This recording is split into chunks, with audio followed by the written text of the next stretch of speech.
Army chief field marshal Asim Munir का लाहौर, मुल्तान और कसूर में सैलाबी सूरत हाल का जायजा। अवाम को तबाहकारियों से बचाने के लिए हर मुमकिन इकदाम की हिदायत। सैलाब मुतासरीन को बहाली और आबादकारी में ताउन की यकीन दहानी। पंजाब में बस्तियां और जिंदगियां निगलने वाले सैलाब से सिंध में तबाही। कंडकोट और घोटकी के कच्चे में सैलाबी रेलों से निजाम जिंदगी दरहम बरहम। जाम शोरों के कई इलाके ज़ेर-ए-आब।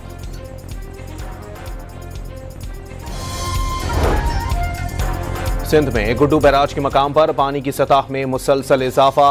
15 सितंबर तक ऊंचे दर्जे के सैलाब का अलर्ट जारी। पंजनत पर पानी की आमद और इखराज 6,51,000 क्यूसेक रिकॉर्ड। बहावलनगर के मकाम पर दरियाए सतलुज में दरमियाने दर्जे का सैलाब। मुल्हिका इलाकों में मदरसा समेत कई मकानात दरियाई कटाव की नजर। सैकड़ों बस्तियां सैलाब से मुतासिर। मुल्तान के मकाम पर दरियाए चनाब में मौजूद सैलाब कमजोर पड़ने लगा। हेड मोहम्मद वाला, बंद अकबर, बंद गिरेवाला, शेरशाह बंद पर भी रेलों का दबाव कम हो गया।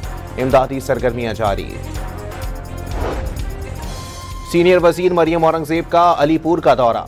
लातीमाड़ी और सेतपुर समेत मुख्तलिफ इलाकों में रिलीफ ऑपरेशंस की निगरानी की। मुतासरीन को राशन और दीगर सामान की फराहमी। सीनियर वजीर शर्जील इनाम मेमन ने वफाकी हुकूमत की जानिब से सैलाब जदगान के लिए पैकेज का ऐलान ना करना अफसोसनाक करार दे दिया। सैलाब जदगान की मुकम्मल बहाली तक चैन से ना बैठने का ऐलान।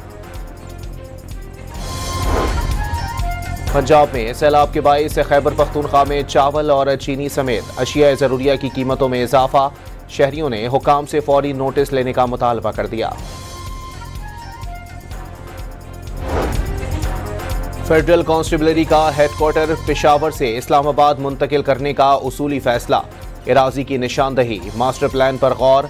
इजलास में मोहसिन नकवी और तलाल चौधरी की शिरकत। रूसी जजीरा कम चटका, एक बार फिर खौफनाक जलजले से लरज उठा।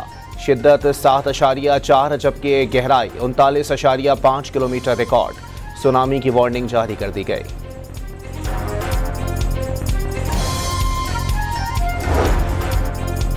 अक़वाम मुत्तहिदा की जनरल असम्बली में मसले फ़लस्तीन के 2 रियासती हल की करारदाद भारी अक्सरियत से मंजूर। 142 ममालिक ने करारदाद के हक में वोट दिया, 10 की मुखालफत। गजा में सहूनी दरिंदगी, मजीद 65 जिंदगियां निकल गई। शहीद होने वालों में एक खानदान के 14 अफराद भी शामिल। सहूनी अफवाज ने स्कूलों में कायम पना गुज़ीन कैंपों को भी निशाना बनाया। नेपाल में साबिक चीफ जस्टिस सुशीला कार्की को अबूरी वजीर आजम बनाए जाने के बाद पार्लियामेंट तहलील। मुल्क में अगले साल 5 मार्च को आम इंतखाबात का ऐलान कर दिया गया। और शुमाली कोरिया का जोहरी हथियारों में इजाफे का सिलसिला जारी रखने का ऐलान। किम जोंग उन ने चीन से वापसी के बाद नई जोहरी पॉलिसी पर काम तेज कर दिया।